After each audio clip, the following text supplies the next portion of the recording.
He's not got a license to kill, but he's still bound by the Official Secrets Act. He's not got a license to kill anyone who stabs Felix Leiter in the back.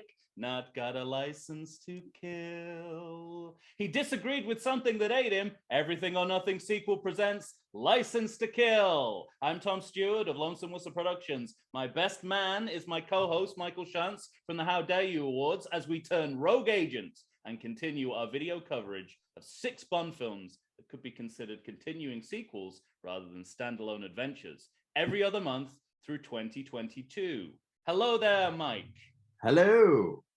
Hi, how are you? I'm well. Good.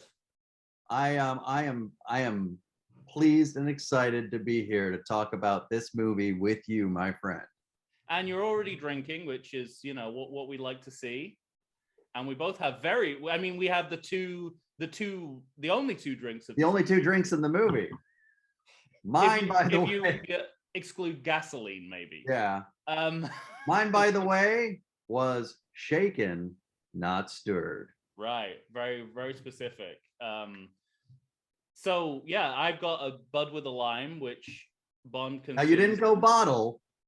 No, well, I wouldn't be able to find those squat bottles that they were drinking apparently in Florida. Plus, you'd have to buy 6 of them. Who wants 6 Buds? Because it was, I remember always thinking that when they ordered the beer, I was like, oh, that's cheap. And then the bottle comes out like, no, you're getting ripped off. That's about 3 inches of fucking booze in there, and it's Budweiser, which is basically water. So what you've I remember thinking the same thing. What I remember, because weren't they like $1.50 beers? It was so cheap, and $1.75, I think. I think it was $3.50 for 2 of them.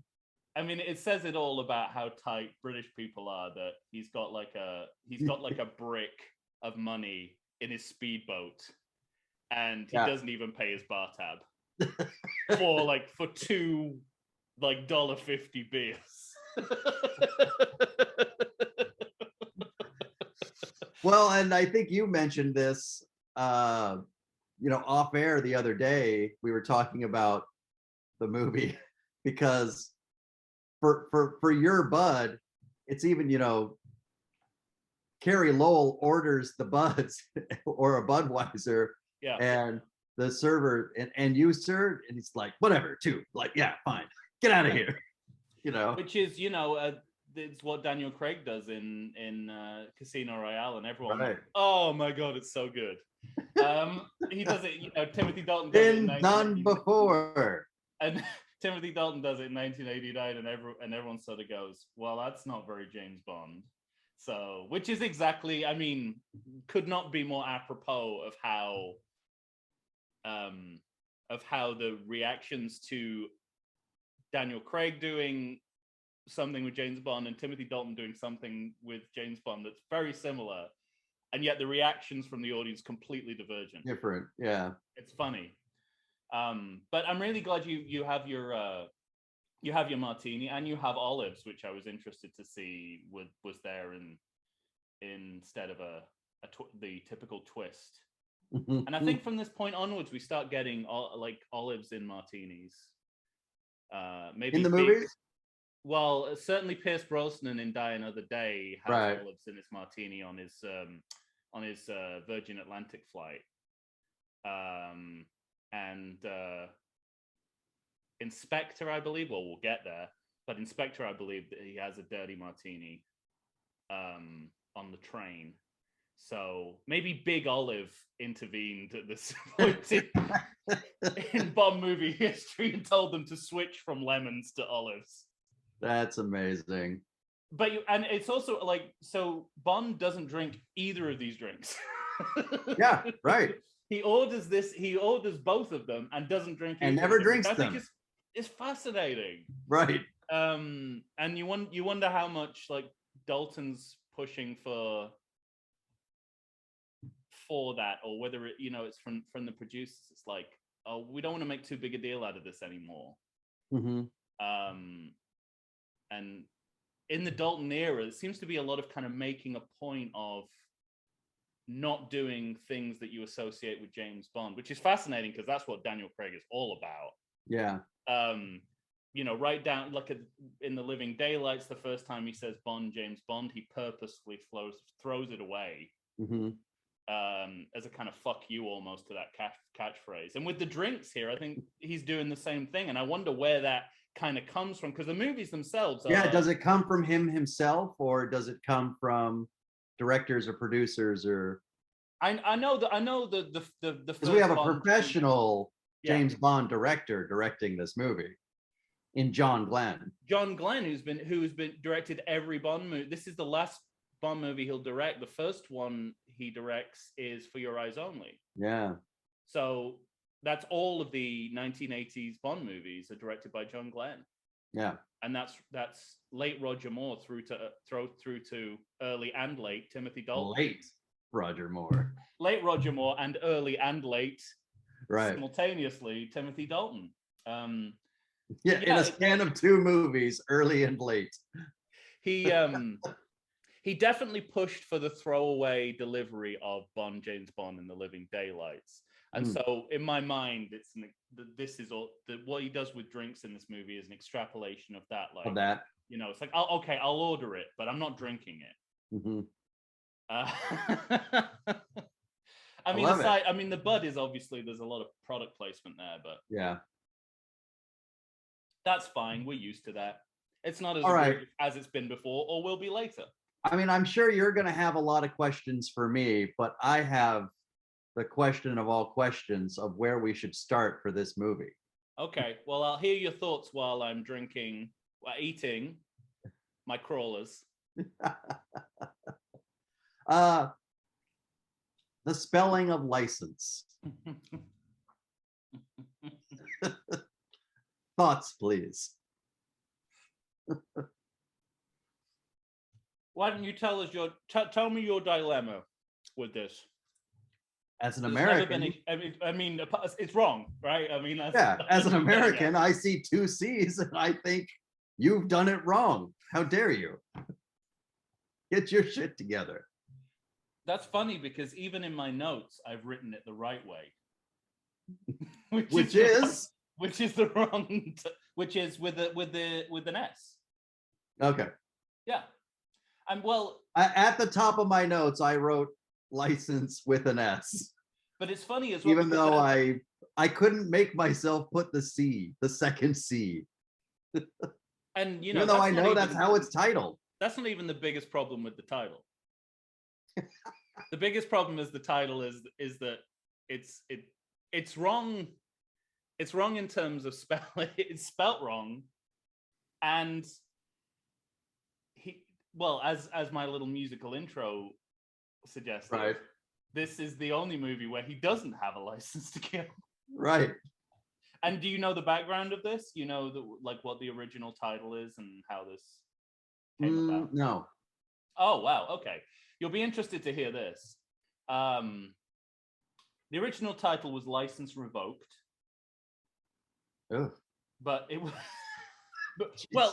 You go. But what's this movie about? A man who gets his license revoked. It is. I mean, that is what the movie's about. But...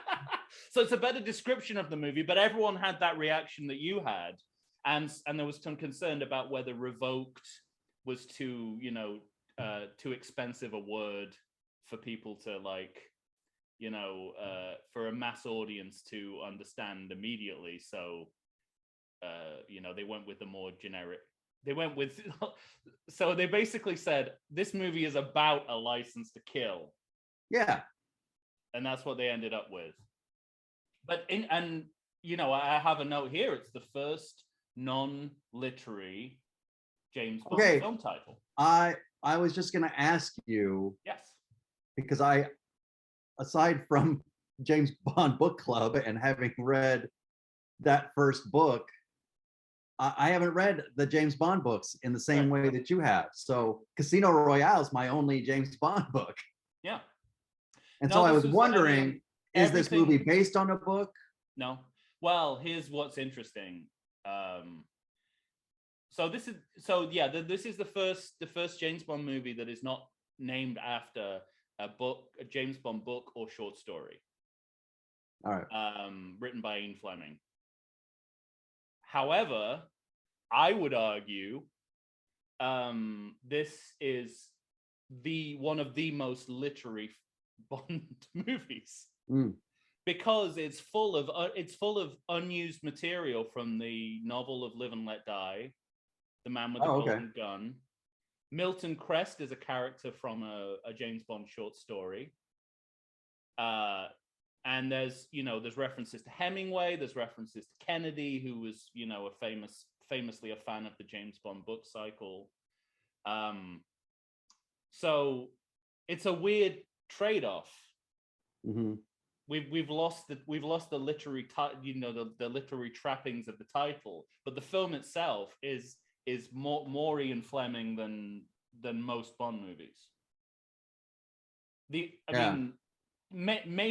major plot, one of the major plot points of this movie is Felix Leiter getting his leg bitten off by a shark, which is what happens in the book of Live and Let Die, but not the movie.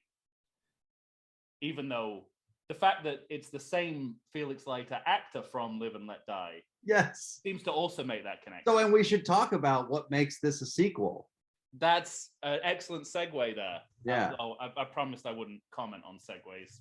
Well, we've had this discussion before, haven't we? I've cancelled out the segue if I say that's a great segue. Yep. Yeah. So continuity claims for this movie. Mm-hmm. Felix Leiter is a big one. Yeah, I mean, it's all it's mostly to do with Felix Leiter. Yeah. I mean, the only other one really is the reference to having been married. Mm-hmm. I have that here. My two continuity claims. He was married once, but it was a long time ago. A real long time ago.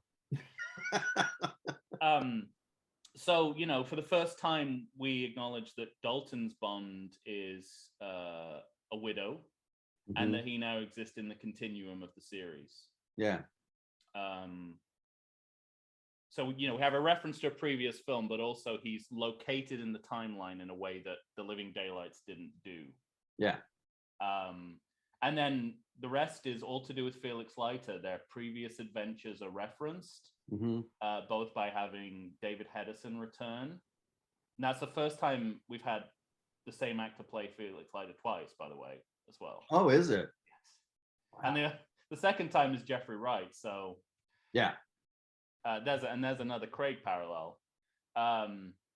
Yeah, and slightly less tangible, but this is the first time we get a sense of an emotional prehistory between the two men. Big enough for Leiter to make Bond his best man. Yeah. So that doesn't take place unless they've been on a bunch of adventures together and risked their lives together, as we've seen them do in previous movies. Right. So all those connections is what makes this more of a sequel than your typical Bond movie, I would say. Anything else that you can think of? Those are the two big ones. Those are the two that I noticed that really made. It feels like there should be more. I had my first question. I was going to start by saying, why the hell are we doing this movie? What makes this movie a sequel? And then upon watching it, I thought, no, it's Well, I can also tell you why we're doing this on Valentine's Day, or why we're releasing this movie on Valentine's Day. Because that's my other big question for you, because I know this is a summer movie. Right. In terms of release. We're not going with release date for this series because that'd be too complicated. But I'm trying to pick famous dates in James Bond history. Okay. But I mean, there's a Valentine's Day connection to the movie, in that it begins with a man's heart being cut out, and later on, Robert Davi Sanchez says, "Did you like my little Valentines?" He even calls it a Valentine's card. So we're in that territory. Also, I would say that it's more of a love story. And they were going for this big with Dalton and just Bond in the late 80s. It's far, there's more made of sort of a love triangle than there is it usually. Yeah, but the two Bond girls are like teenage. They have teenager mentality towards. Right. James Bond. It's just hysterical. I love it in this movie. But Cracks me outside of up. the film, the other connection is that this is a famous James Bond birthday. Do you know whose birthday February 14th is in the associated with the James Bond canon? I don't know. Lazenby? Nope. Tell Who me. did who did who did Lazenby play? Bond. James Bond. Oh, that's James Bond's birthday? James Bond's birthday, February 15th. No, Oh. and I'm not talking about the fictional character James Bond. I'm talking about the real life James Bond.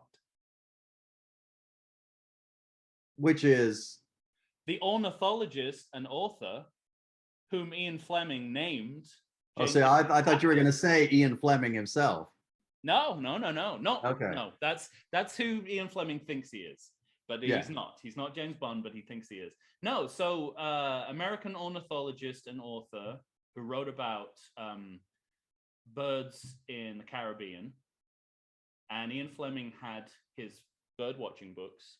Well, they were more than bird watching books; they were ornithology books.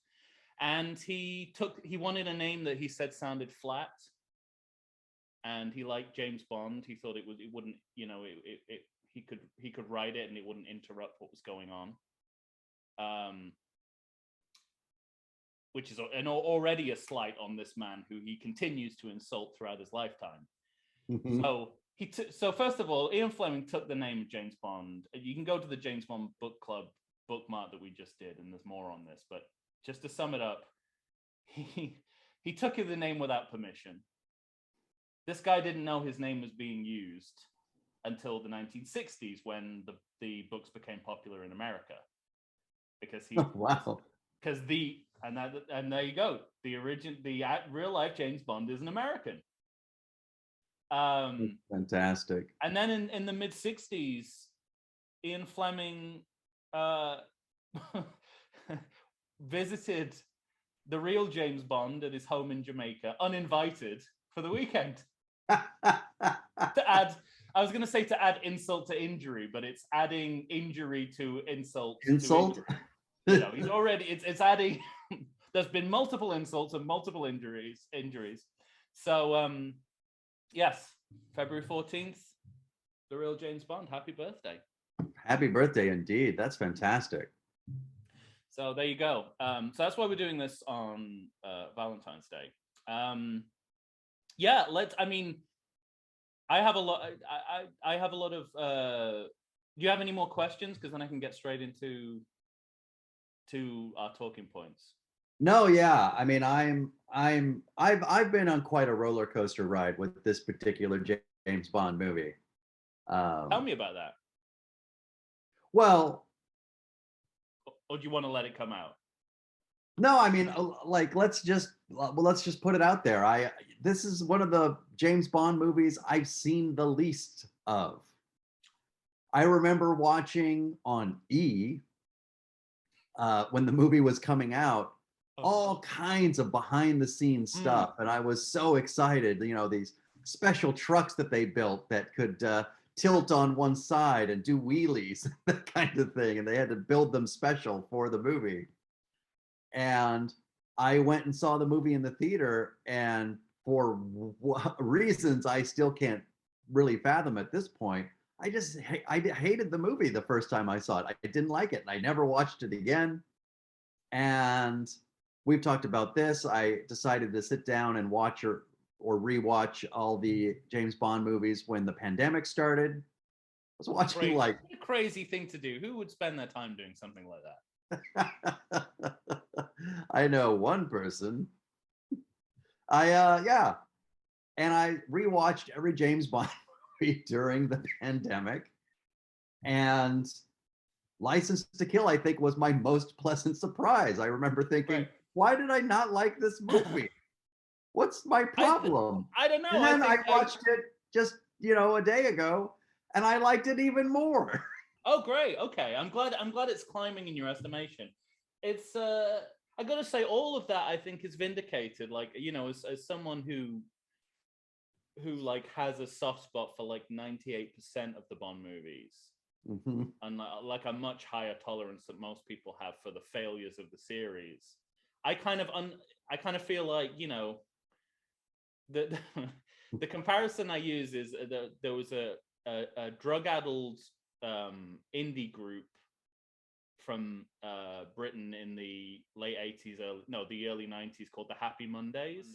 And they had a dancer, basically like, you know, their dealer, used to go on stage with them and dance. And he became like the most popular member of the group. And I remember when I was young, I saw him on a TV discussion program about drug addiction. And he was asked for his reaction. Like, there were stories of terrible things that happened on drugs. Some people saying, what's the big deal? Some people saying all drugs should be banned. And he was like, you know what? I agree with everyone in this room about everything that's been said. That was his reaction. And that's how I feel about License to Kill. It's like you come at me saying, this is terrible, it doesn't work. I go, yeah, sure. And then you come at me and going, this is a revelation. I go, yeah, sure. Like, literally, and nothing you can say about License to Kill will alienate me. It's just, that's interesting. It's, and because I had maybe this idea in my head when I think the first time I ever told you that I hated it when I first saw it. Yeah. That was kind of, you know, why would you hate it? It's I mean, my first talking point, and I think this speaks to what we're talking about, you know, the why of it all, is that what's most striking to me about this movie, and this, you know, this is not news. This is one of the most famously discussed aspects of this movie, is that it transplants the James Bond formula onto other film genres that were popular in the late 80s. Right. And that's one of my biggest notes. I got a laundry list here: buddy cop movie, vigilante movies, vigilante especially, rom-coms, westerns, martial arts movies. And what's interesting about that list, and that's by no means a complete list, is that the genres we're talking about all overlap easily. Like, you know, there are lots of, you know, the Western and the martial arts films are the same movie set in a different part of the world. Right. You get a lot of drugs in buddy movies. You get lots of revenge Westerns. But none of those genres cross over with the Bond formula naturally. Like, they're not a natural fit for the Bond film. So my big question is, like, I mean, it's certainly not new that the Bond film would take something that is popular in the zeitgeist and put it in the movie. I mean, that's how we got Moonraker. Sure. That's how we got Live and Let Die, you know, blaxploitation movie, science fiction movie. But it's like, it tends to be one thing that is shoehorned in to the point where you go, well, that's only in there because it's popular. Right. With License to Kill, that's the whole movie. Yes. Like, this is a Lethal Weapon movie. Like, not superficially, in every aspect of the movie. it's baked in. This other genres are baked into this movie in a way that I don't think any other Bond movie has. Certainly not. Like, it's like a But to me, in a really interesting way. I mean, it's sometimes interesting. I mean, sometimes it's just like, here's a ninja. That's right. That's true. Then in other ways, you're like, that kind of works. You know what? Like the phraseology that keeps coming to my mind is that it's overt and subtle. Yeah. You know? Well, I mean, I've never really thought about the romantic comedy aspect of it until this viewing. Okay. But when you start to dig into that, you go, oh, well, that explains the whole beginning with a wedding. Right. Why everyone keeps nearly falling into each other at the wedding reception. It's like, okay, that's what happens in a romantic comedy. I'm damned if I know why it's in this movie, but now that I have romantic comedy to latch into, I kind of understand. Well, and like I had referenced earlier with the Bond girls, once Pam Bouvier starts getting jealous, it feels very rom-com, you know? Yeah, it's and I mean, I guess I would say, like, if you were thinking about this historically in terms Are the of, gummy worms not sitting well? I got to tell you, of all the pairings we've had on the book club and here, gummy worms and Bud with a lime is not. It's like a science experiment, isn't it? Right. It's like something you. It's like you put the gummy worms in the Budweiser, it fizzes up and blows up the building, right? Like I know because of the AIDS epidemic and because of Right. Dalton Dalton, how they wanted to change the James Bond type, all that was leading them towards there being less sex, more romance. And you can see that in The Living Daylights. He only Yes. with one woman, and only at Right. the very end, and only once. So that's very clear. But yeah, turning this into like a love triangle makes it like a kind of teen, like a teen movie. So it's a really interesting variation on that. Yeah. But again, I don't know where it comes from. What's the origin? What's the origins of this? Did Shane Black just walk by the set one day going, I have this like unproduced script. Yeah, right. If you make this guy Bond, this could be a movie. It'll work. Oh man. So I mean that's the thing that continually strikes me about this movie, that it's everything other than itself, but seems to be doing that purposefully as a point of principle. Well, in a way I've never seen in the Bond movie before. Like it's not like it's you think of like The Man with the Golden Gun and how they crammed kung fu movies in there, but you've got like Roger Moore raising an eyebrow at people doing kung fu and sumo wrestlers and things like that, and it's like there's a detachment, there's a kind of like we're using this because it's entertaining and people like it, but Bond is still the focus and he still gets to be the be all and end all of the this. badass. Yeah, that's not. I mean, Dalton's Bond blends into these worlds seamlessly. I mean, he's a great actor, and that's the fact that he can go from romantic comedy in one moment to,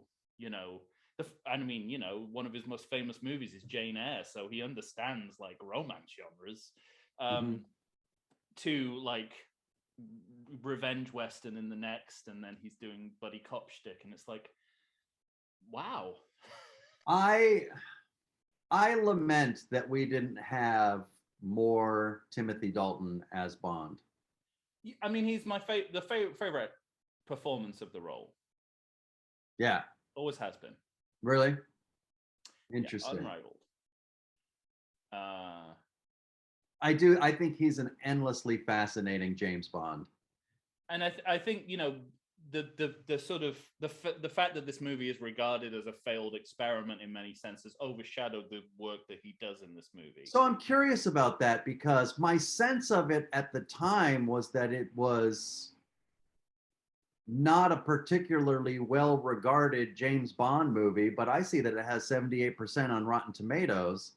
And I'm wondering, is that revisionist history from Rotten Tomatoes again or not? Well, you know who's most vociferously against this movie? No. Barbara Broccoli. Oh wow. Yeah. If you we're called. I figured you'd say Siskel.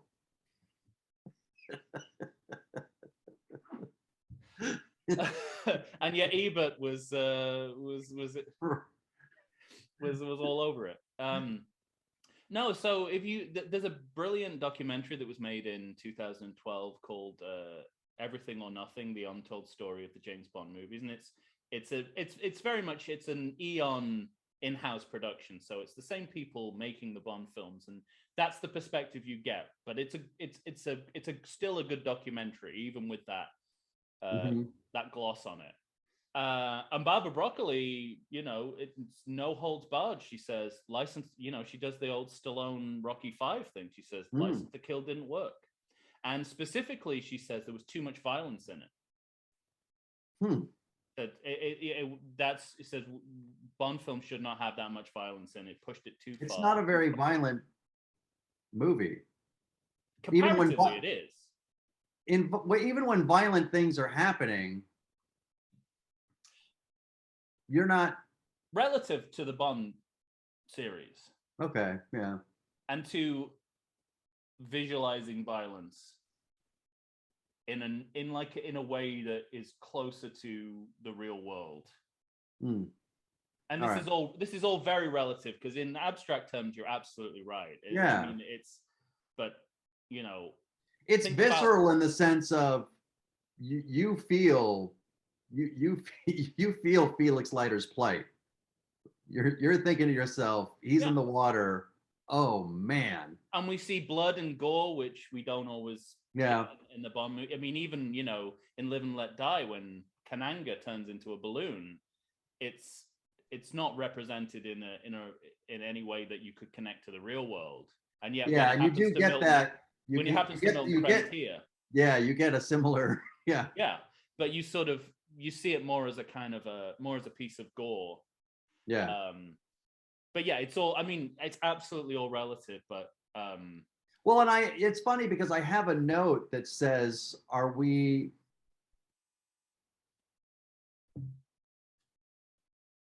like are we, because we're still, I mean, we're 5 years past, but is this like the Gremlins Temple of Doom effect?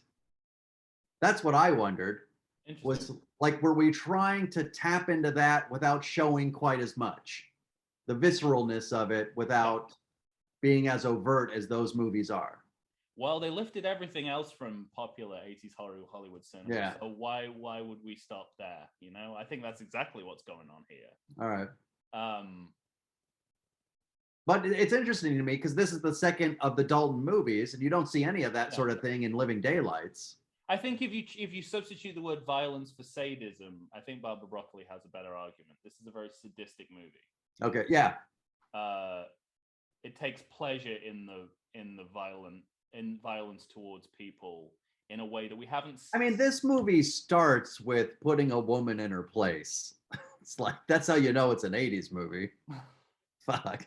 But what I find kind of, you're absolutely right. Like, yes, the 80s is all over that. Yeah. And I think that's probably what Barbara Broccoli would say, is like, we got caught up with what was going on in cinema at the time and didn't think about what was right for what should we be doing as a Bond film. But it does remind me of the way the movie, the sadism of the movie reminds me of early Sean Connery Bond movies, where casual violence towards women and torture were much bigger deal. And of course, the Bond books themselves, which are notoriously full of sadomasochistic imagery and BDSM kind of qualities to it. Right. And so it's interesting that you could rewrite that argument to say this is a return to the source material. You could say that this level of sadism is kind of Dr. No, in literature, Casino Royale. And of course, and again, like, there seems to be an example for everything, every part of this tendency. When we get to Casino Royale, the thing everyone loves is fucking torture. Yeah. So it's fascinating to me that, it's like, how at that level, how different is this from, and it goes back to this being a very literary forward movie. Yeah. Like, it at times it feels more like one of the books than the more recent Bond movies. So it's interesting, and Dalton always said that was the era he wanted. The early film and book era was what he was speaking to in his performance of Bond. So there's a sense of the film going along with that a little bit. Yeah. Or maybe overcompensating. Maybe there's like an overcompensation. It's maybe like it's because now everyone's so familiar with Bond movies. But it's funny because, and I only read Casino Royale, but you do have a different sense of a Bond in the book than the Bond we see in the films. Yeah. And just having read that one book, it does feel like Dalton's going for that character. Yeah. There's a moment very early on in the teaser, which always, I think it's one of the moments of Dalton's acting that I remember most from the two movies. It's where he's they're at the airport where he's an observer to Yeah, I love this, by the way. Yeah. Just an observer. Amazing. And the Sanchez and his men are getting away, and Lupe is left in the back of the Jeep. And he goes over to him with this absolute look of contempt on his face. He says, right. "Do you need help?" And it does. That's everything. It's sort of like it's like this reluctant chivalry. It's like you could I mean if it not to downplay Roger Moore. I love Roger Moore to tears, but Roger Moore would have played that chivalry right on the note, for what it was, but Dalton for exactly that. it's a sense of like, I despise you, but I should probably help you. But decorum suggests I should help. And that's why Dalton's my favorite of these of the actors who played, because he finds those notes even in the middle of this fucking ridiculous action sequence. Yeah, he can just pull that out, and it's full of his performance is full of those in this and Living Daylights. It's full of those moments. But that's the one that I'll always remember. I think. Interesting. That he just sort of he nails in an unexpected way. Like it reads differently than you think it's going to read.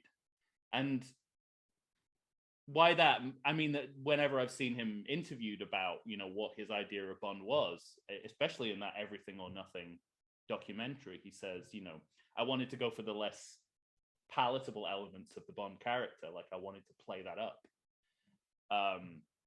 Like early Sean Connery did, and the books did. Yeah. Which is something that, as philosophically, the movie series definitely wanted to move away from, from Russia with Love onwards. Yeah, right. Like there was a big note in Dr. No. It's like, we can't have another scene of Bond killing a man in cold blood by shooting him repeatedly, like 6-7 times after he's dead. Like we can't have this right. we can't have these scenes anymore. Of course, I'm thinking like, fuck, this is the best scene in the movie, but and clearly Dalton's thinking the same thing. Yeah. So it's a fascinating mix of what's essential to the Bond formula and also what is absolutely extraneous to it. Not. Now, did you see this? Were you old enough to see this movie in the theater? No, but I saw it on when it first came out on VHS. I remember it was a big. What was your first reaction to this movie? Well, it's interesting because like Bond, I was very young. I would have been early teens, and Bond movies were on TV all the time, especially the Roger Moores. And then we have like again, it's like the Daniel Craig era. We're living through this new exciting Bond who's doing things differently, and so I would have seen this on VHS. But I mean, my first kind of reaction to it is one of these is not like the others. but it was I mean, I don't know if it was the violence of the film itself or literally the way that the violence was sort of played up on the cover of the VHS. The fact that it was a higher rating than the Bond films normally are, but I had a sense of it. There was a dangerous frisson about it, and also just that Timothy Dalton's Bond looked different from the Bond that we knew, which was Roger Moore and a little bit of Sean Connery here and there. Yeah. But I at that age I didn't have the capacity to appreciate it as a film, but certainly over the years I've sort of, like you, I've gone, sometimes I've watched it through and just, I can't wait for it to be done. And then other times I feel really invested in it. So I was so invested on this watching, and That's great. no, it's funny that um, when I think of a James Bond movie or some of the things I want exotic locations, and I love a big, bad guy hideout Yeah. or lair, and I remember seeing this movie. I'm like, Miami's not exciting, or I think it was on that level, and I think I remember thinking things like, I mean, there's no lair, there's no like, it's just not fun. And then I'm watching it this time. I'm watching that huge door come up for the helicopter to fly in, and I'm like, this is a great lair. What was my problem? This movie's fantastic.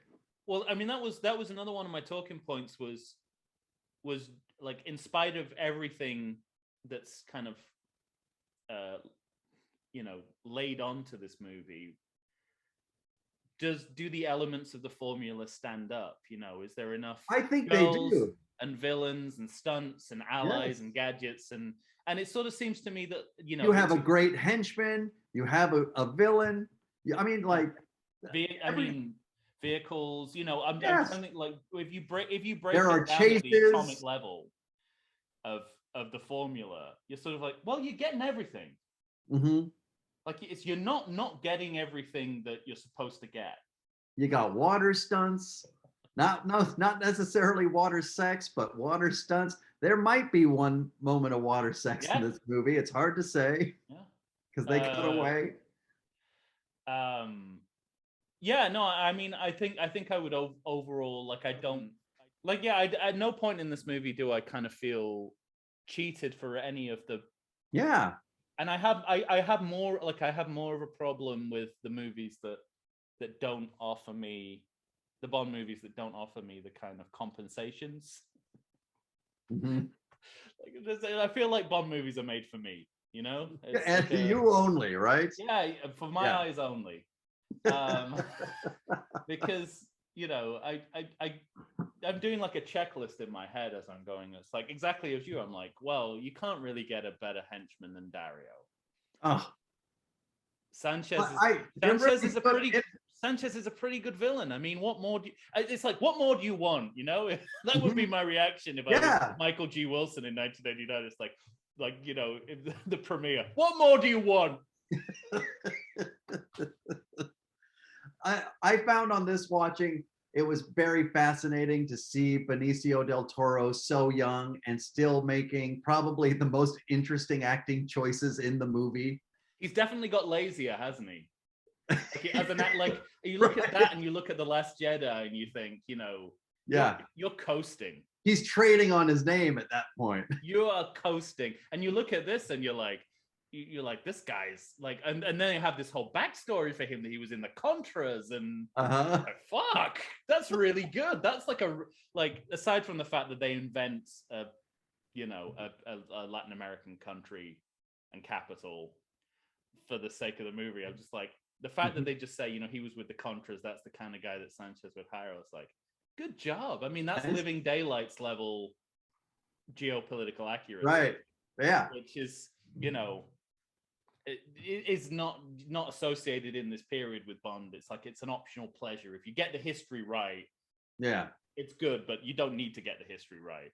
And we're doing some obvious 1980s things with Robert Davi, but for those of us that know Robert Davi, you know exactly how capable he is as an actor, and he's doing all the things right. What interests, like, coming from the perspective of the books as well, what is really interesting about Sanchez is, absolutely, I mean, the 80s movie Colombian drug dealer Yeah. is all over him, but there are a number of Ian Fleming Bond villains that speak to this kind of character. Like, I mean, just for the record, Ian Fleming wrote a lot of Bond movies that were essentially gangster stuff, where the villains were just American gangsters. So we're trading off that. He is clearly, to me, based on the literary version of Scaramanga from The Man with the Golden Gun. Mm. We saw none of that in Christopher Lee's performance. Uh-huh. Like, none of that. They might have have made him British, but the real literary Scaramanga that's I see that in Sanchez, and the idea of Bond pretending to be his ally, that comes straight from The Man with the Golden Gun.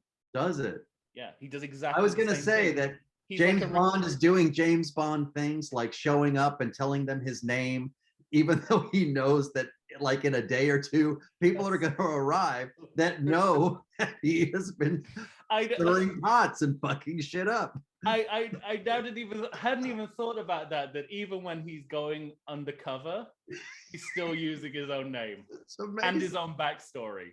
Mm-hmm. His own backstory that includes getting fired a day ago. Yeah. From Bond's perspective, all you have to do is get the backstory out first, and then you're covered.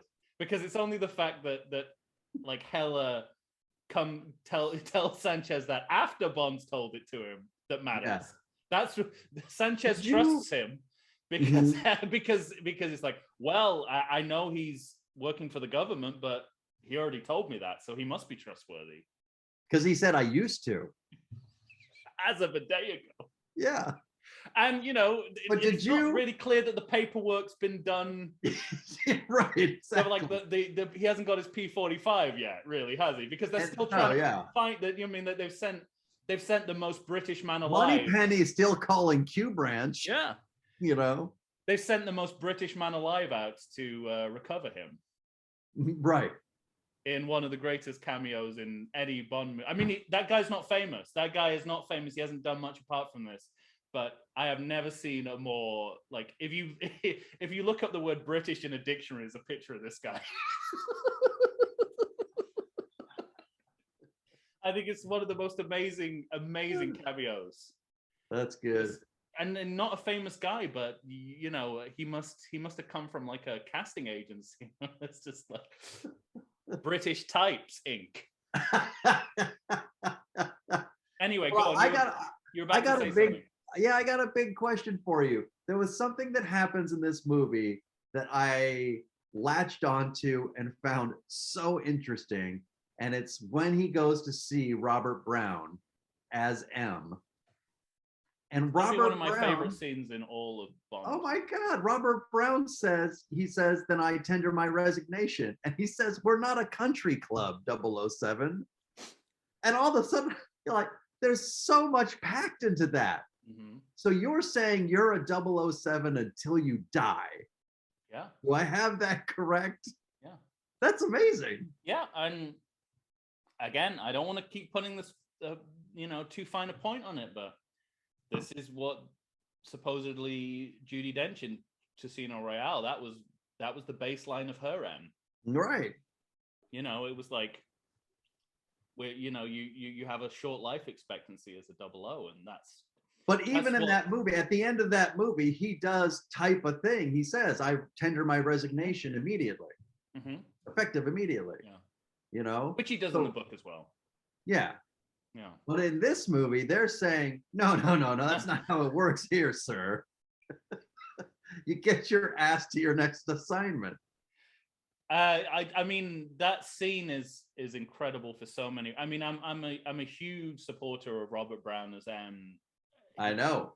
I mean, we've talked about this before, but when I'm reading the books, Robert Brown is who I see even more than Bernard Lee, because you get the sense that M. I never got the sense, and this was how Bernard Lee was playing it. He doesn't personally care for M, for Bond. For Bond. Begrudgingly respects him because he gets the job done. With Robert Brown, I feel that sort of avuncular relationship that they have a little bit more. But but here it's that is completely put to the test, because and when Robert Brown starts, he's very much the sort of his first one is Octopussy, and then it's For Your Eyes Only, and in both movies he's sort of like, he has Bond on a very loose leash. He's sort of like, oh, you probably shouldn't be doing that, but go off and But here, that have yourself a time. We're not a country club. But my favorite moment in that scene is at the very end of the scene where Bond escapes. One of one of M's minders draws a gun, and he pulls him away and says no, and then he immediately says no, too many people. Yeah. No, I don't want to kill him. Right. It's like, no, someone will see. And I think that's just beautiful characterization. It's sort of like, we don't want to cause a scene. Yeah. That's my main objective here. And the way that he's introduced as if he might be Blofeld. I mean, how exciting would that have been in 1989 to think that this might be Blofeld? But it speaks to another one of the kind of talking points I have, which is that the other really striking thing about this movie is the number of trope inversions, like series trope inversions that we get. And there's a big one here, which is that M is now Bond's adversary, not his ally, mentor, boss. And they replicate this throughout the film. We've got, Q is a field agent. Yeah. Bond is a rogue agent. He's not working for the government anymore. Everything we've said about the drinks, he doesn't drink what he's supposed to. He's on a personal vendetta, not a political mission. I mean, it's so much of it. Let me ask you this. The movie turns so much of what we expect to know from Bond on its head. And I'm trying to go through all the Bond movies like a Rolodex in my head. I'm trying to think about, have we had a Bond girl take such an active role?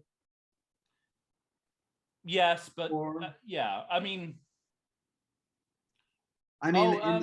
in the sense that Carrie Lowell does as Pam, like, are there? I would say Tracy, but it's too much of it. Might just be the exception to the rule because Diana Rigg is Diana Rigg, Yeah. It's not like she's above everything. But not, I mean, I think the difference is now there's not the desire to keep her down that we see in other movies because, in The Man with the Golden Gun, Goodnight is that active, but she keeps getting told that she's making things worse. The more she does, the more she makes worse. Yeah, but you have a sort of a similar thing in this movie of how many times she's told she keeps to leave breaking things. Go home. Nearly kills both Bond and M. Yeah. With a laser camera. So there's a little M, but Q. Q, sorry, yes. Yeah. They're both fairly active and so that goes to another point that I wanted to talk about, which is that although it does absolutely have these moments, and it's almost framed as a keeping women down movie because it begins with a woman being flogged on a bed.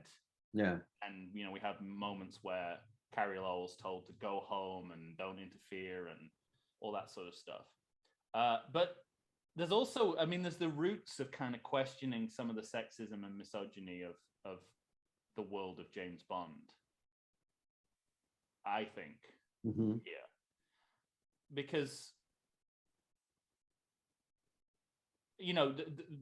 with both Bond girls, so Lupe says, "Don't you men know any other way?" Regards, Sanchez, and what links Sanchez and Bond is toxic masculinity. Sure. And Carrie Lowell makes as Pam Bouvier makes a big deal of, why can't you be my assistant? Yeah. And Bond's explanation is, it's like, well, it's a sexist world, this is especially in this part of the world. And there's a sense of like an earlier Bond film might have said, because you're a woman, right, send her out of the room. But it's sort of like this like culture. His answer is basically culture. And he seems fine with that, and that's a problem. I was just gonna say, right? It's not like he's, but we've moved on a little bit, or we're beginning to start. It's not that he would ever truly consider doing that. But he's willing to have the discussion. Right. And the whole sort of, why don't you wait till you're asked? Right. one of Timothy Dalton's Welshest moments, I think. Actually, he has just two Welshest moments in this movie when he says, "Why don't you wait until you're asked?" And then when he says, things were about to get very nasty.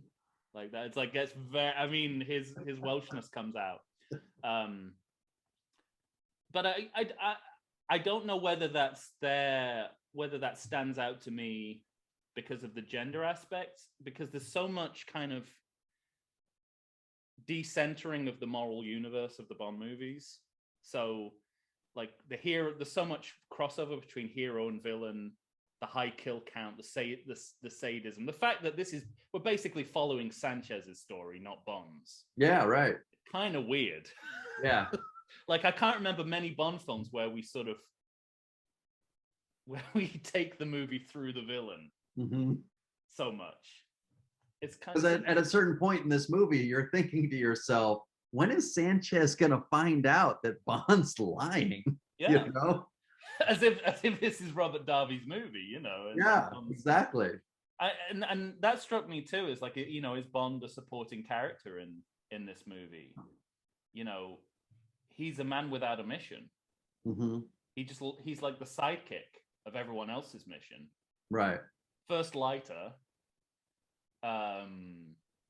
then the Hong Kong narcotics, right, and then Pam herself, who is on her own mission, it turns out. Yeah. So he's like he's the sidekick. He is an ally. He's not the agent here. And that's the thing though, because that's the hook for the entire movie, is that he's on this revenge mission at all costs. Like it doesn't matter what else is going on around him. But it's everyone else's problem but his. As M points out to him. Right. Like, like, that scene, I'm like, you banged to rights there, James. I mean, it's not your mess. It's the Americans' mess. Right. But it just fascinates me that not only, like, I could sort of understand it if this is his way that he finds his way into being the main character of the movie through getting revenge for Leiter. But they keep doubling down on this idea that he's just an adjunct to everyone else's mission. Because it's like there's 2 or 3 other missions going on that other government agencies are doing around him, and he's just getting in the way. You know, he's just ping-ponging between them all. Yeah. To get what he wants, which is to create a power vacuum in the non-personal sense. He's there to create a power vacuum in a Latin American country that will be filled by another person just as bad, if not worse, than Sanchez.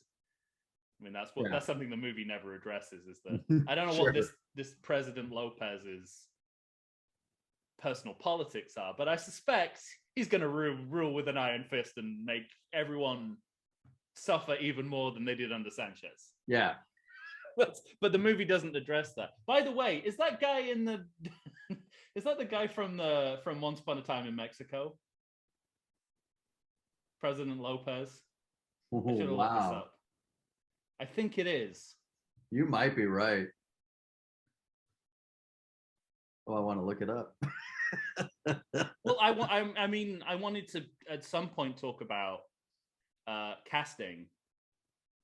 There's a huge number of characters in this movie, which might be a problem. But one of my notes is who is not Bradley Whitford, and why is he not Bradley Whitford?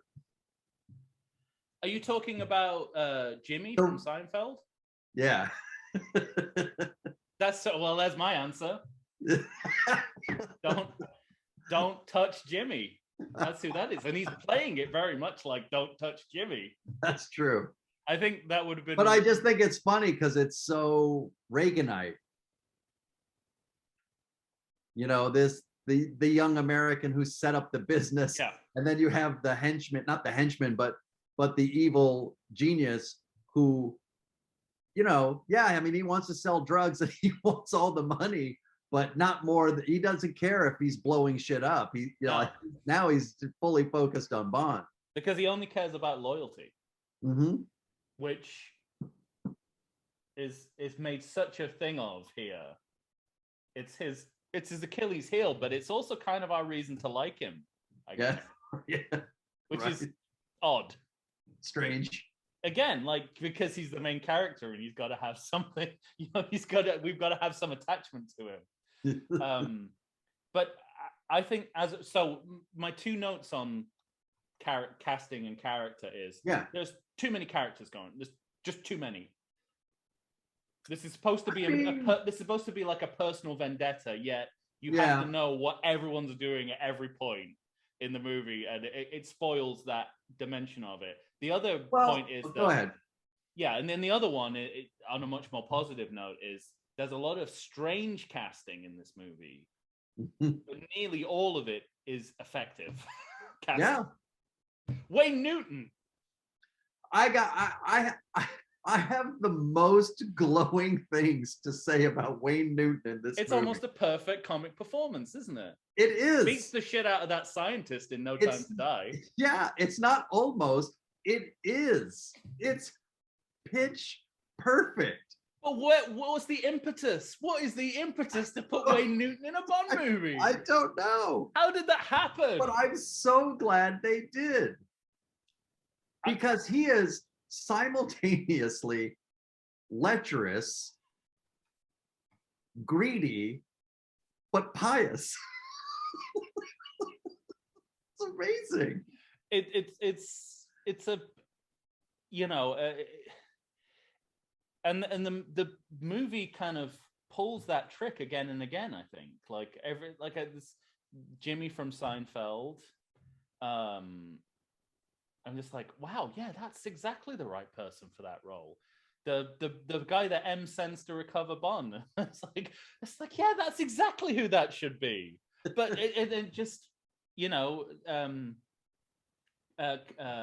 Kari Takawa as the Hong Kong narcotics agent. Yeah. Again, like, great actor, great bit of really good actor. Yeah.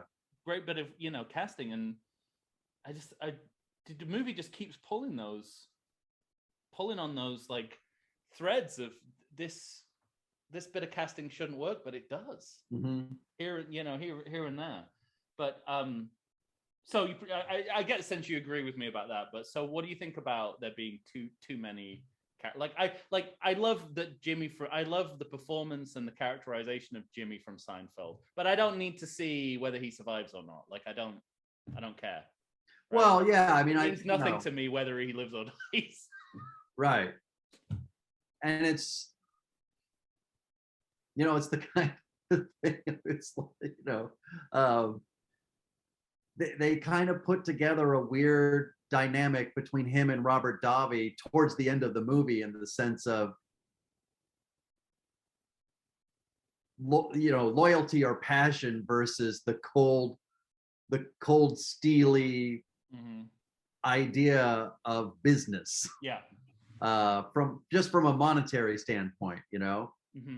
And it ends exactly the way you think it's going to end. And so, but it's dragged out over 20 to 25 minutes. Yeah. Yeah, the truck chase, it's long. Yeah. It's a good chunk of the movie. And kind of everything before the end of that sequence is kind of a distraction, an enjoyable distraction, a spectacular distraction, but the meat of the stuff in that scene is about 2 seconds long, setting fire to him with an original Felix lighter. Yeah, right. Is Felix's lighter's lighter. But it's long. It's long. I mean, like as I was watching, I was going, I'm enjoying this, but it's long. Like I don't begrudge them doing this, but it's long. That's the thing, is because you're not seeing anything that you roll your eyes at or think, come on, but you're clocking it as taking a long time. Yeah. While simultaneously kind of enjoying what you're seeing. Yeah. Speaking of rolling your eyes, we mentioned that this is a John Glenn movie. And, you know, he's responsible for some of the goofiest and spoofiest stuff in the Bond films. And that's not in this movie. I think that's what always, I mean, aside to everything else that we've talked about that complicates your understanding and enjoyment of this movie, that's another layer for me, is the John Glenn-ness of it all. That there's that sometimes you're watching this supposedly gritty and serious movie that is in no way light on slapstick, sexual innuendo, and meta comedy. Yeah, sure. Like it's all still baked in, which, you know, I think the point at which I thought it reached it, it had reached, I don't know whether you say zenith or nadir, it depends on your point of view, is when the bullets ricochet off the truck to the theme of the James Bond riff. The Right. bullets go do do do do do do do. And at that point I was like, yeah, it's a John Glenn Bond movie. What do you want? But this movie? Right. And it's like I wonder whether people not being able Well, to reconcile and those two also blink and you miss it. Yeah, plug and you miss it. Right.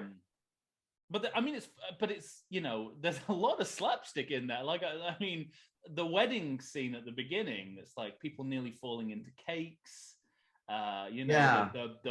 the light going up. No, what's funny is that I think I remember sort of rolling my eyes at the beginning of that movie the first time I saw it. And now I just sort of accept it as maybe it's a John Glenn thing of, you know, you're chasing this bad guy, he gets in a plane, you get in your chopper, he's rushing to get out of the airspace of America, and you lower Bond, you wrap the cable around, and somehow they're right over the church. Well, when you put it like that, it's ridiculous. It's absurd. It doesn't seem that way on screen. And then they parachute in. Yeah. And you got Felix Leiter with his two hats. He's just jumping out of the plane. And I keep thinking, how are you going to pull your cord? I also, this again, you know, this, all these movies come back to imperialism, like British imperialism, but I love the idea that you have, you know, 3 head honchos of the DEA, and Bond is the only person with the ingenuity to think that we could attach a hook to his plane and bring him in that way. Well, he's also the only one that can get, you know, the background information he needs from Sharkey to go find the various places where he might be, you know, where Sanchez might be. You know, they're all just sort of, you know, the DEA is kind of, well, what are we supposed to do? And Bond's like, fucking investigate. Go look for him. Yeah, I mean, is there a, you know, it's a lot is made of him being, you know, him. It was interesting that you said earlier, like your initial reaction to the movie was, you know, Miami? That's not exotic. You know, that's like not exotic. I mean, it is to, even in like the late 80s, British people. Yeah, probably. It's just like, whoa, you know, we because, you know, America, post-war America was such like a desired thing that British people didn't have, like throughout, even up to the end of the 1980s. Mm-hmm. That kind of lifestyle. But there's also the other kind of narrative that this movie plays off is the sort of fish out of water, excuse the pun, kind of like, rather than it being like the globe-trotting adventure, because Bond doesn't really go very far in this movie compared to exactly. He sort of stays within the Americas. Yeah. And they're playing off the kind of culture clash element of it, and the, dare I say it, kind of sitcom style sort of, he's a man out of his element, which is like, again, it's a total trope inversion, because the idea is that, I mean, you know, whether it's been successful or not, Bond is not supposed to look conspicuous when he goes to other parts of the world. He's supposed to fit right into this to high, you know, cosmopolitan society anywhere. Right. But here they're playing off the fact that Bond is at odds with, like, he's the most noticeable person in every room. Yeah. And then that's why he, you know, he basically, he goes and he James Bonds the casino in Isthmus City. He Yeah. comes in and it's just like, it's like, I want to be noticed, so I'm gonna go and do a bunch of James Bond things in the casino, and then they'll notice me, and they do. Yeah. I'm gonna lose at blackjack, and then I'm gonna come roaring back at blackjack. Yeah, exactly. It's like, Yeah. I'm gonna reenact Casino Royale, Right. just to get this guy's attention. And like, what do you think? What do you think of that? I mean, it's the fact that it's probably the most American James Bond movie, for starters, and also Oh yeah, you're right. he's kind of it's like it's I might be going too far with this, because I'm thinking of Roger Moore in Live and Let Die, walking through Harlem, an entirely black Harlem, and how conspicuous he looks there. But I don't think they know how ridiculous. Oh yeah, right. But here it's like, everyone's telling him to go home, and he shouldn't be here, and he shouldn't do this. And that's not how these Bond films roll. It's like he's a foreign agent. Yeah. His home is the world, but here it feels like he's a British man, who packed his tea bags in his little case. If Bond doesn't drink tea, but you know what I mean. Yeah. Yeah. I'd never considered that until you just mentioned it. I mean, it makes. I just think it makes for it's another, like, one of the big inversions, but it also makes for just a weird tone. The fact that he's not the again, I mean, he's not doing his job for lots of. I mean, and this is a movie where Bond is not doing his job. But I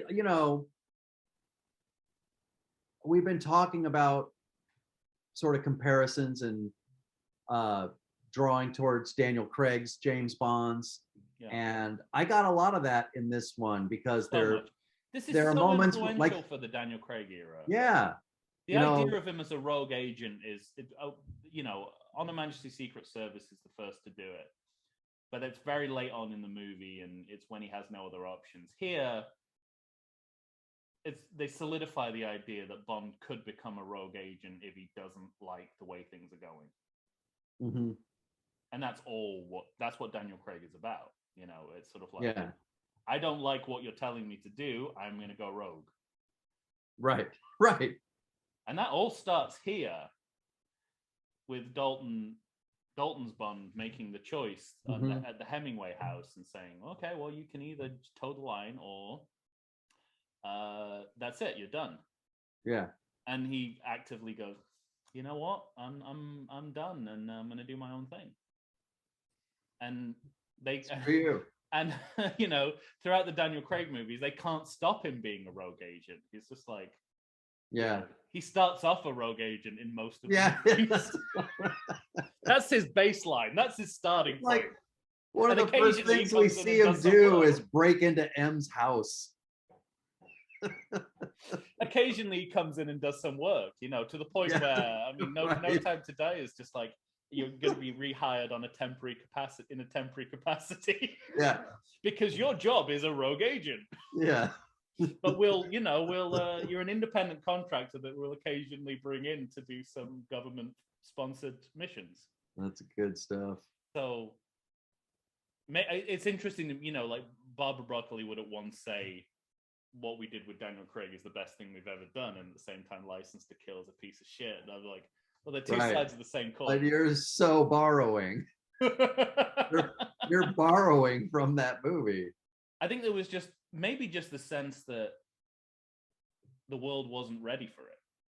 That's the sense I get, is because there are anecdotes of people who worked on the set of the Dalton movies, watching him watching him. And he does so much of his own stunt work in this movie. That really stands out. Like, by View to a Kill, every time you see, Bond breaking into a jog, it's a stuntman. You know, anytime he, anytime he's moving faster. Never mind the skiing. Yeah, anytime he's moving faster than a slow amble, it's like, oh, that's a stuntman. That's not Roger Moore. Yeah. But here, I mean, they make a big deal of, and again, like in the Craig movies as well, it's like, that's Dalton. That's his face. He's doing some of this stunt work. Clearly, he's dangling from some kind of plane somewhere. Right. And what was my point? Where was I going? Where was I going with it? I can't get that image of Dalton going like this out of my head. That's the problem. The Bye Bye Birdie kind of campness of it all. Where was I going? What were we talking about? I don't know. I can't remember what you were talking about that led you to the stunt work.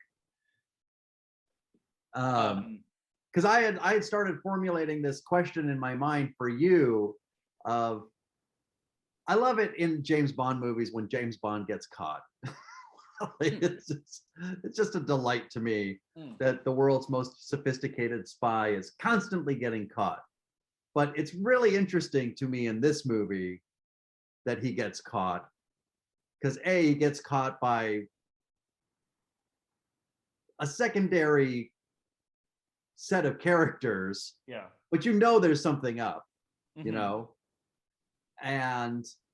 but he gets caught, and I love the idea that his getting caught actually helps him in his plan, Right.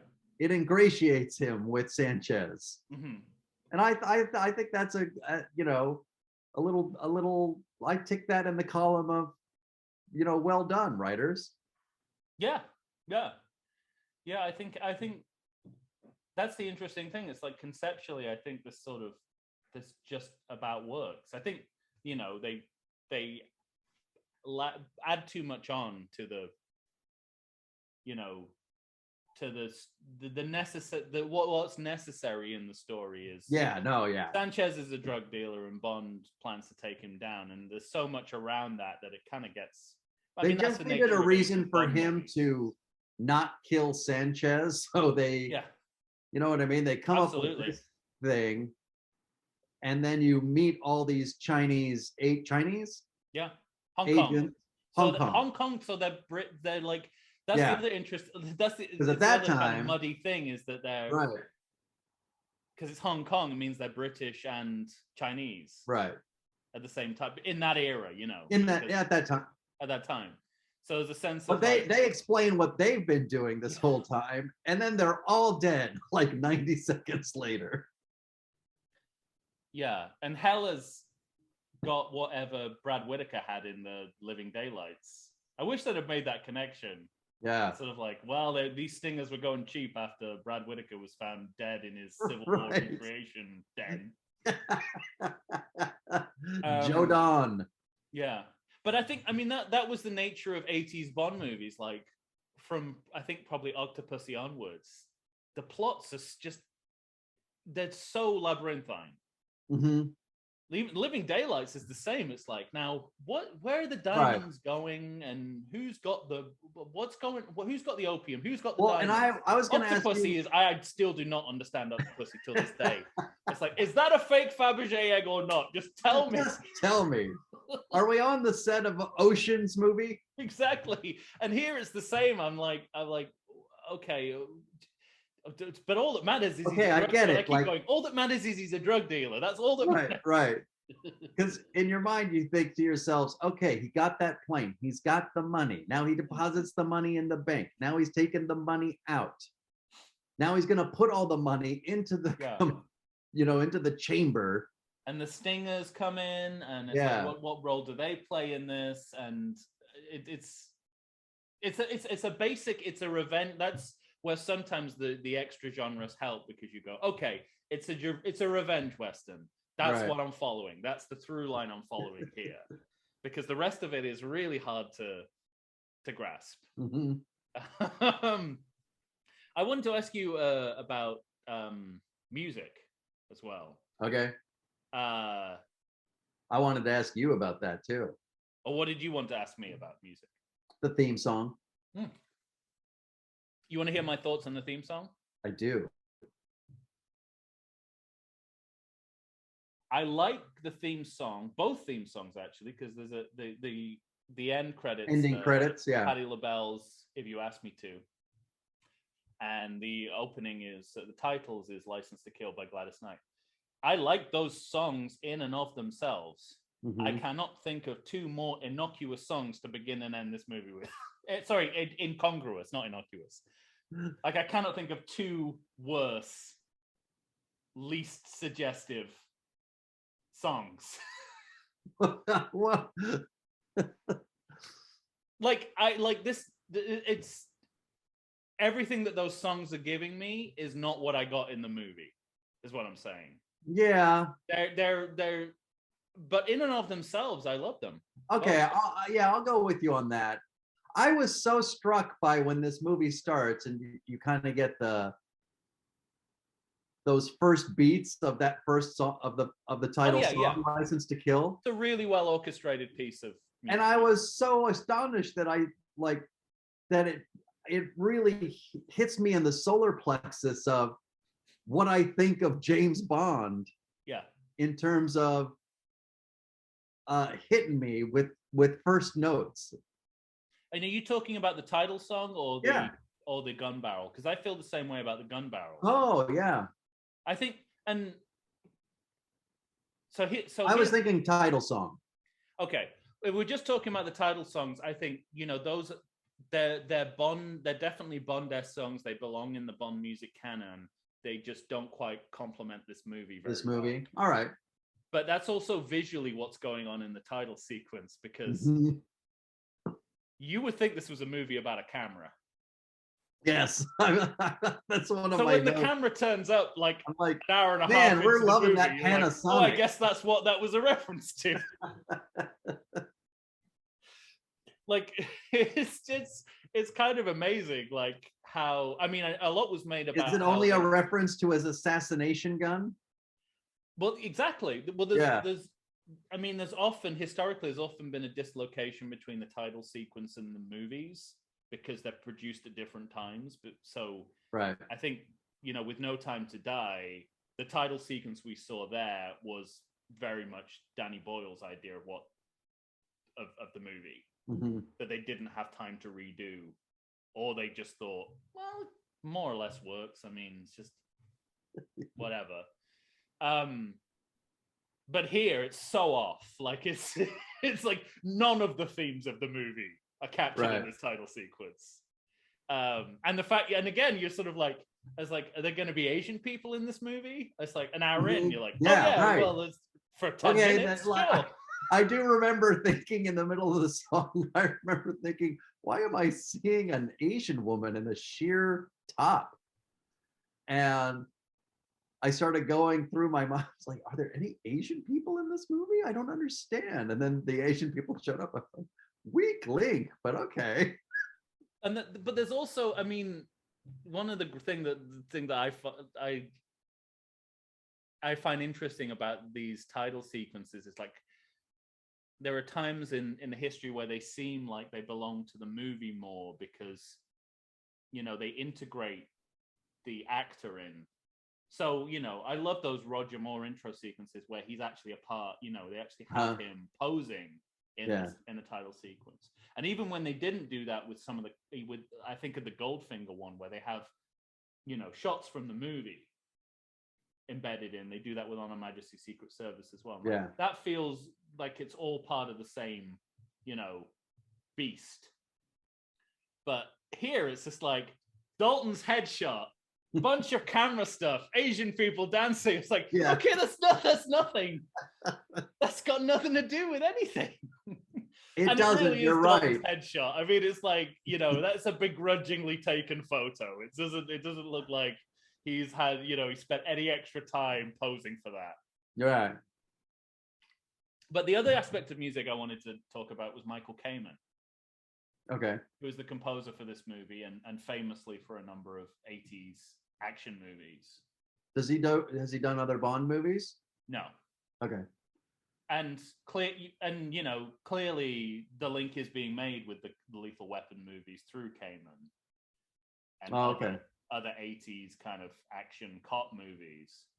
And Caiman's score for this movie is often the subject of derision, but not really? only do I think it's similar to what a lot of contemporary composers like Hans Zimmer have done with this essential Bond musical elements. Mm-hmm.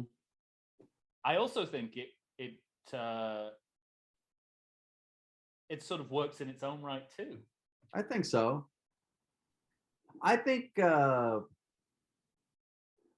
the thing I remembered most about the music was you're getting a lot of what you wouldn't consider regular Bond theme stuff. Yeah. And so when the Bond theme comes up, you kind of, ooh, you know. Yeah. I mean, there are a few too many like Ringo Starr style drum fills in there. Uh-huh. That's my big note. Okay. But the rest I'm fine with, and I actually really like. It's kind of hammy, but I really like the fact that they forego the usual gun barrel. The gun barrels usually start with part of the theme, but he does a dun dun dun, like a very orchestral, conductory kind of overture sound. And then the theme comes in, and I actually really like that choice. I mean, it's hammy and it's 80s, but this is it's a 1989 movie, you know? Yeah, right. It's sort of like, why not? And you've got Michael Caiman, so why don't you get a guy who does those kind of dun dun dun kind of soundtracks, you know? And it's also kind of the movie you're making at some level too. Right. So I know that, I know people make fun of the one. I mean, the one part where I do feel like I'm not watching a Bond movie is in the teaser where cast members from Die Hard are running towards the camera with machine guns in slow motion, and it goes. I'm like, that's another movie. That's Michael. That's my unused music for some other action movie. All right. Apart from that, I'm more than fine with Caiman's take on the material. And I think and again, like you said, the sort of, because nothing stands out to me while I'm watching the movie, thinking, "The fuck are you doing?" You're thinking of Goldeneye, I assume. The first half of that movie is, what the fuck are you doing? What's the name of the composer? Oh, you would know better than me, sir. I should know. I know. What's his name? From Leon, the Professional. Oh. Anyway. It's the Frenchest sounding sound. Yeah, exactly. But yeah, I think you're absolutely right. The way it kind of segues in and out. Fester. Uncle that's Fester. Fester. The Go way ahead. it segues in and out of the original Bond music is actually very nice, and yeah, right. I think that's what Hans Zimmer was going for. And when he did that, it was good, and when he did his own thing, it was not good because he's Hans Zimmer. But that's what we've got. That's what you got something against him, don't you? Like apparently, I have something against most people, according to you. The other cat. I don't know why I didn't mention this before. The other great bit of casting is Anthony Zerber for me as Milton Crest. Oh, really? You don't like him? No, I do. I just think it's a great, like a total sleazebag. Mm-hmm. He's up there for me with like the top holes and the sort of Jerome Krebs of sort of like just these beautiful bits of casting in sort of incidental roles. But there's so many people in this movie. Who knows what's incidental or not? Who knows what the real story of this movie is? I think he's infinitely interesting. Yeah. Yeah. But I think he's one of those actors, or not one of those actors, but I think he's the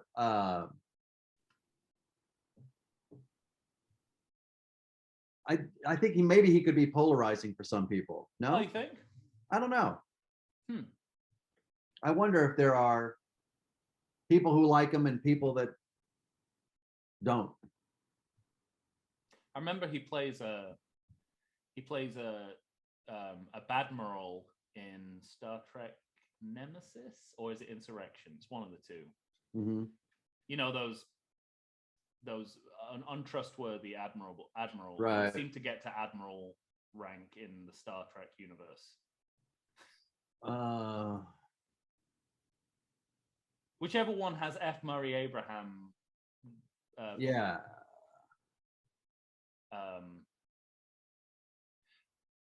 Anyway, say the names again. Nemesis or Insurrection? I think it's Insurrection. I think it's Insurrection, yes, because it's it's an aging thing, isn't it? Anyway, so there's a lot of great casting, a lot of great characterization here. That's a good bit with his head too.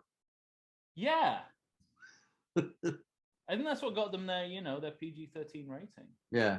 Was that moment. And it's interesting. Good one-liner from Davi too. What? With the money. What did he say? Sorry, I don't. Launder it. Oh yeah. Well, the one I mentioned at the top, my quotable from the top of the show, he disagreed with something that ate him. Yeah. That's from the book Live and Let Die. Oh, okay. That's what's written on the note when they find Felix Leiter. So it's not just a reference to what happens in the book; it's a reference to how it happens specifically. I mean, this, moving on and wrapping things up somewhat. Yeah. This was the end of an era. Yeah. For Bond movies. Dalton's last Bond film, John Glenn's the last Bond film for a while. Yeah, the last Bond film for 6 years. Yeah. The last Bond film of the 1980s. The last Bond film with Robert Brown, with Caroline Bliss. Not Desmond Llewellyn. Oh, by the way, should we talk a little bit about Desmond Llewellyn? Because he has more screen time in this movie than any other Bond film. True. I mean, to me, it's a... Does he owe an apology for dressing up like a Latino? He definitely owes an apology. Or is he going to get canceled? He definitely owes an apology for throwing away that piece of high-tech gadgetry into a bush. Right. If somebody if some local finds that, you've got a kind of Miles Dyson Terminator situation on your hands. That country could develop like a whole nuclear armory based around that technology, Right. Yeah, I mean, it's silly. I think everything to do with Q should be silly. That's his whole point, but done in a very specific way where he's well, again, like I suppose that's what they're leaning into, buddy cop kind of mismatch pairings, and the idea of him out in the field, not as a scientist but as an ally, and it all kind of works. Like, I think it all works. Yeah. I mean, again, it's like it's strange when you think nobody's gonna be angry at more Llewellyn. Are you angry at the... Well, I mean, and again, like, I wonder whether that's the distinction, whether they were thinking more about... Well, they definitely were thinking about what's essential to the Bond formula than they were in Casino Royale, where they said, no Q, no Moneypenny. I mean, here they make real pains to have Moneypenny even in the movie. I mean, she really shouldn't be in this movie. Right. So, but yeah, I mean, it's a watershed Bond movie for all those reasons and more. The next movie we get is Goldeneye, which is a huge departure. And yet, when I think about this movie, I think this reminds me more of the last sort of 15 years of Bond movies. Yeah. Than this feels like the end of an era, as opposed to Pierce Brosnan feels like the beginning of a new era in James Bond. Which wore out its welcome very quickly. Yeah. But it fascinates me that we've gone back to this formula, but with both Dalton movies, and I think Living Daylights is by far the better of the two movies. Yeah. I do get this sense of like, because that I think that's one of the best James Bond movies there is. It's my second favorite of all time. After On Her Majesty's Secret Service, it's number 2 by a mile. But in both movies, there's still a sense of we want to have our cake and eat it. Like, we want to make different kinds of movies, movies that stand on their own for what they are, but that are also identifiably Bond movies. And there are two totally different ways of doing it. Yeah. But in both movies, I get the same sense. It's we're not willing to jettison the formula yet, in the way that the first couple of Craig movies did, and then they gradually, warm up to aspects of the formula. But it's the first couple of movies, it's very much like, draw a line in the sand. We're not doing this. And here it's like, well, we're not doing this, but that doesn't mean Uncle Q can't turn up and get involved in some wacky adventures. It's sort of like, it's interesting and impressive to me. Maybe less impressive in this than Living Daylights, that they can do it all in one movie. Like, you'd think it makes me wonder with Casino Royale and Quantum of Solace. It's sort of like, did they need to be so aggressively, let's strip away the pleasures of the series, if you like? I mean, maybe more with one than the other, because of how well one is made and how less well one is made. But yeah, it's interesting. Like, and one of the revelations of sort of going back to No Time to Die, which took me a long time to get on board with, was that it probably overall does have the same balance as one of those Dalton. Clearly, Cary Fukunaga loves the Dalton era. Yeah. For so many reasons. It's sort of interesting, like having the textbook and cutting it up into pieces, but it's still reading as a textbook, which is, I think, like how I feel about this movie. That's interesting. Yeah, like, you still feel like you've watched a Bond movie, and not just not just because a fish winks at you. Well, that's the thing for me. I think, like, my final thoughts are, I think when I first saw this movie, it probably didn't feel like a James Bond movie to me. Yeah. And I see a James Bond movie within it. Yeah. Now, it's there. But within that, there's interesting stuff going on, being rebuked by M and losing your license to kill and doing your own thing.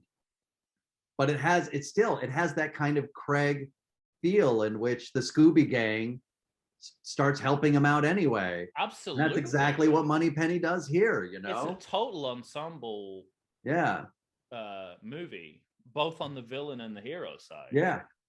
There's a bunch of henchmen and sub-villains in there as well. Even Sanchez's creepy like bodyguards, who've got their own kind of through line going on with. I mean, what we're talking about endings.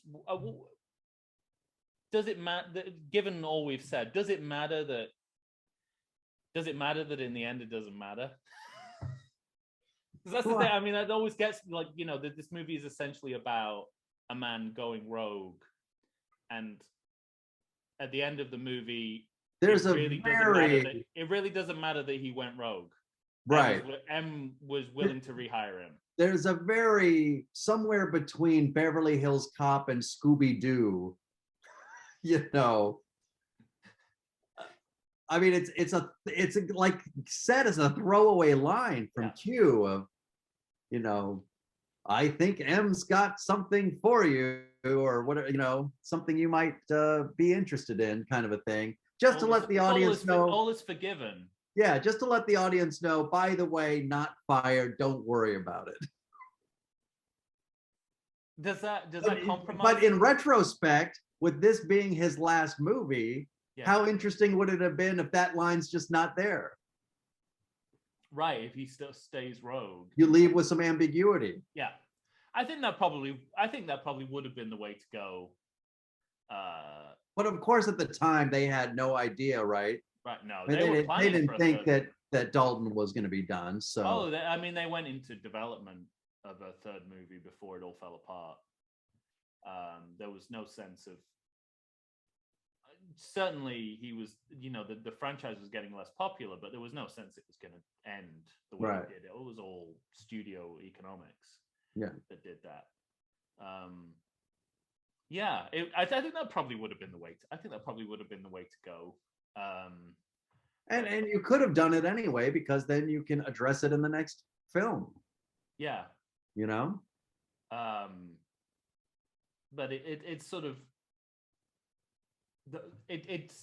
I wouldn't say it compromised like those delicious parts of the movie that are to do with, you know, M and Bond being at loggerheads and him being pursued by his employers. That almost kind of like the Prisoner style storytelling. It's like, yes, it's a portrayal of that part of the movie, but overall, I think it's, without saying it, you sort of know that everyone is kind of okay with him going off on his own. Yeah. Because he jumps off that balcony and runs into the trees. Yeah. And M decides not to shoot him because there's too many people around. Yeah. And then apparently they all packed up and went home. Right, yeah. And that's it. Yeah. We're out. Yeah, right. I think that's a big part of it. Yeah. Yeah. So what's next? You tell me. Well, you had a strong opinion last time. Did I? Yeah, you want it. I said License to Kill next. You were very excited about that prospect. So what's on our list? Okay, that's a good point to make. For Your Eyes Only. Ooh. Quantum of Solace. I wonder what the next sound's going to be. Spectre. And there's one more that I can't think of right now. What would that be? Oh, From Russia with Love. From Russia with Love. Oh, man. Well, I got to tell you, my ears perked up the most with For Your Eyes Only. Oh, let's do it. Yeah? All right. It's a lateral move. It's another John Glenn. Right. It's another, in inverted commas, gritty and serious take on the... If you say so. With Margaret Thatcher and a parrot. Take on the franchise. No, I think that makes total sense. Well, yeah, let's for Our Eyes Only. Yes. The next one here. Anything else? No, I mean, what a you know, again, I just would like to say Wayne Newton. Bless your heart. My favorite. Bless your heart. No, it's really interesting. Like that 70. Would you say 78%, 77% on 78? I think there are, you know, I said this before. I think, you know, a lot of the outliers, you know, that they become better movies than they initially seemed in the Bond franchise. And I guess I wonder if we're maybe, not to anticipate how we feel about certain movies, I wonder if we're still too close to Quantum of Solace to really grappling with it. because I think it has the potential to become not a Her Majesty's Secret Service, but maybe a License to Kill. Oh, that'll be interesting for me to watch it again and see if, I have a growth of appreciation for that movie like I have for this movie. Yeah. But of course, I had more distance from an initial viewing of this movie. Yeah. But we're gonna have to do a Craig after For Your Eyes Only, because we can't have two Craigs in a row. Why not? Because you refuse. You seriously want to watch Quantum of Solace and Spectre back to back? Well, remember, we'll have, a month in between. Well, I think we should. I think we should do a Craig after, but. All right, fine. But where we're going next is very interesting. For Your Eyes Only is another one of those. I don't think again, it's a movie I don't think people have a problem with, but I think is a lot better than most people give consideration to. All right. I look forward. Yeah, let's okay. Well, I thank you, sir. Thank you. It's always a pleasure talking with you about Bond in an official capacity. Yes. And yes. And we'll go back to the Everything Sequel podcast, where we will talk about Bond in an unofficial capacity. There you go. And so this is going to come out on Valentine's Day. We will be still in Terminator territory. Yes. We should have just released Terminator Salvation. Is that correct? Well, let's hope.